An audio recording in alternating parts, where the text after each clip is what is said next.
I'm so thankful to so many people, not least of all Judy for coming and joining me, and also to my family. Without Dave, my lovely husband, give us a wave, Dave.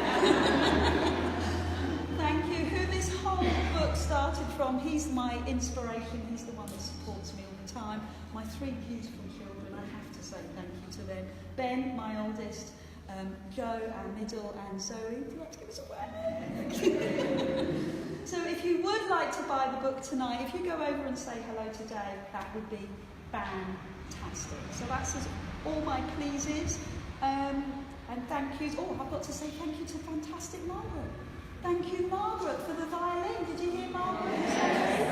Thank you so much. Absolutely, absolutely incredible. And Zoe, who's trying to hide. And of course, the fantastic servers. Joe. Where's Joe? Lovely Joe. There's Joe, my lovely friend Joe. And Chris, our hubby, over here. And did you notice the 2 small children? I got more napkins, it's all good. So that's Willow and Tommy, they've been helping me with that. And of course, my mother and father-in-law, Judy and Ian, where are they? They're here. Yay! Thank you so much. And my mummy, who's just arrived, literally just come down from Scotland. Just now. That's brilliant. So this book, Get Gorgeous, How to Look and Feel Fantastic Every Day, it has been decades in the thinking and 6 months in the actual writing and publishing. The writing, lovely. Thoroughly enjoyed the writing. Sitting in front of the garden, I really, really enjoyed it. The editing, not so much. I am so grateful to the proofreaders who read it for me, not least to Sally, who's here tonight, a few of the other GPs, business owners, so many other people reviewed it for me before it's got to you this evening, and I am so grateful for that. They really picked me up on a few things, so it's been proof-checked a million times. And also you can buy this now on Amazon, you can buy it in Waterstones, it is available to everybody. It has been described as life-changing. To me, it's the cutting edge. It's the beginning of a huge change in nutritional thinking. And 50 years we've been following the wrong nutritional advice. And when I started writing this book, I thought that's what I was going to do. I was just going to have a rant about nutrition. But no, I realised that when I'm actually talking to my audience, I can't go in with that straight away. I've got to try and soften it a little. So half of the book is about the psychology, why we stick to what we do and why we find it so hard. And that's half of the book.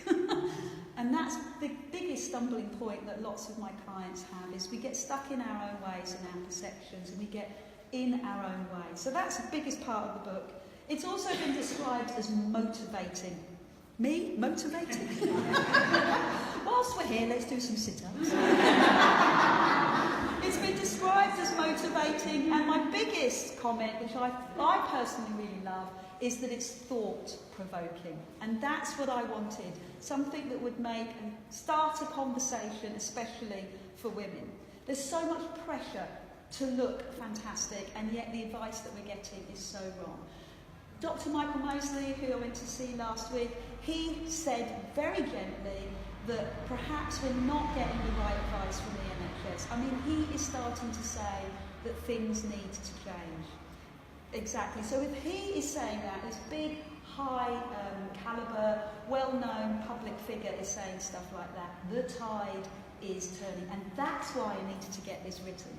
Because if I didn't get it written now, in a year, in 5 years' time, it's going to be outdated. So at the moment it's cutting edge, but in a year's time it's going to be very, very different. So thank you for coming tonight and listening to me chat. I would love to introduce Judy, who has promised to say some nice things. Although she's known me for a very, very long time. She's played some dastardly tricks. Can I just tell everybody when? No.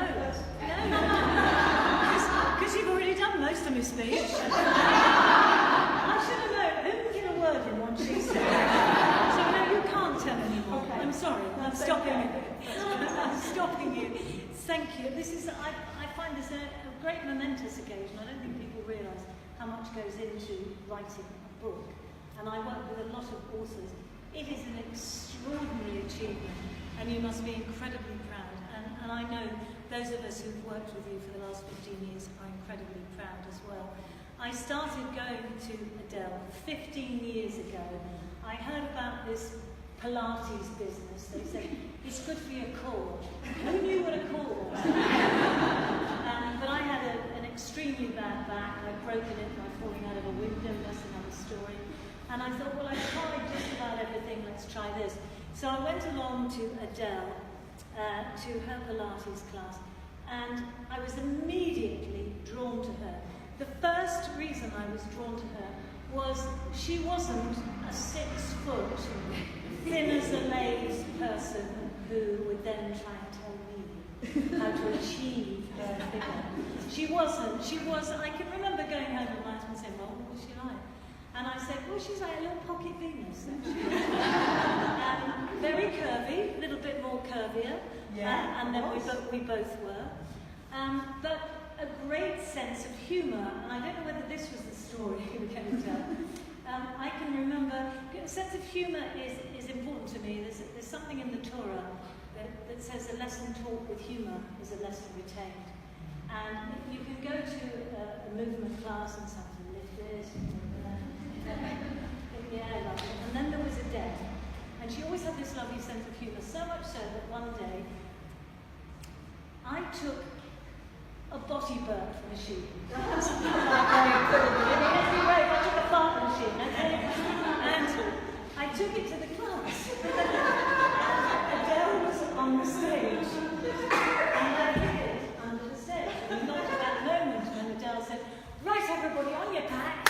They all lay down, and I thought, I'll get you that time this well. That's got experience by then. All put your knees on your chest. In the past, when there have been small explosions in classes, Adele never ignores them. There's always been a so at first there was a little and then there's lift your right leg into the air. And by now, round the class there was a and I don't know if you've ever used one of those machines, but there are several sounds. Some of which are just others are. I started playing around with them. And it was Adele suddenly was and it was the lady doesn't test too much. No, it's not me. And every time she walked across the stage, I remember Julie Walters and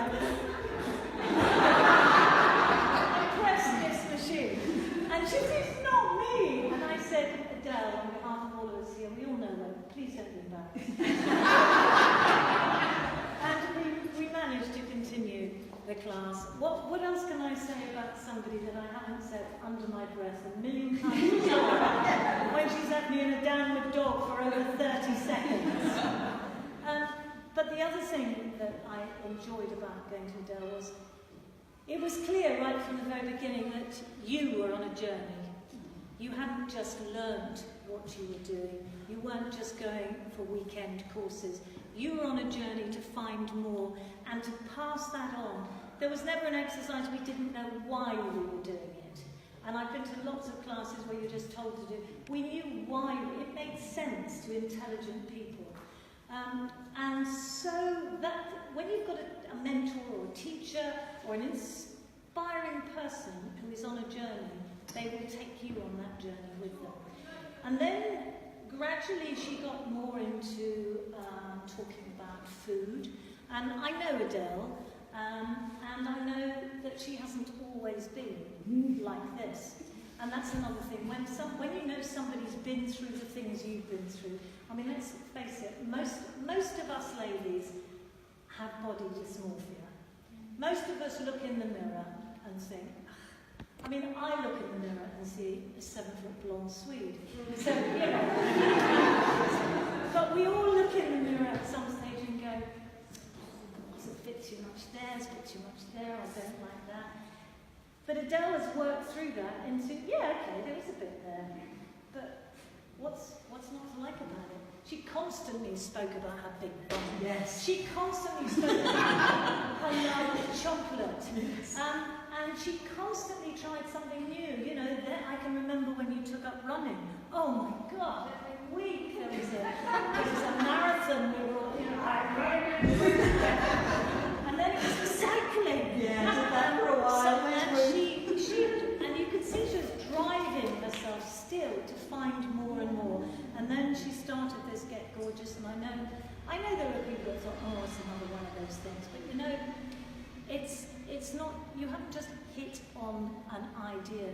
You've hit on something that has worked for you, and you've taken people with you. And I've spoken to people tonight who've achieved things that they never would have done without your support. And I have seen you change, not just physically, but spiritually and inside. And you seem a happier person. You seem to have found the answer. So it's got to be right, what you're saying. And I wish you all the luck in the world. You really, really deserve it. Really. A round of applause.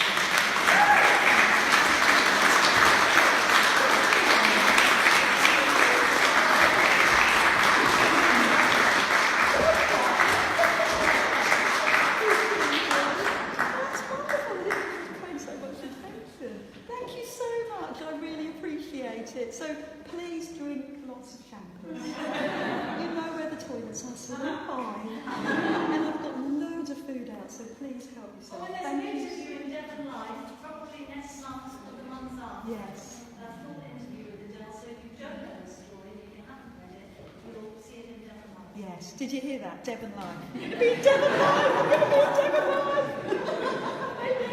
Thank you so much.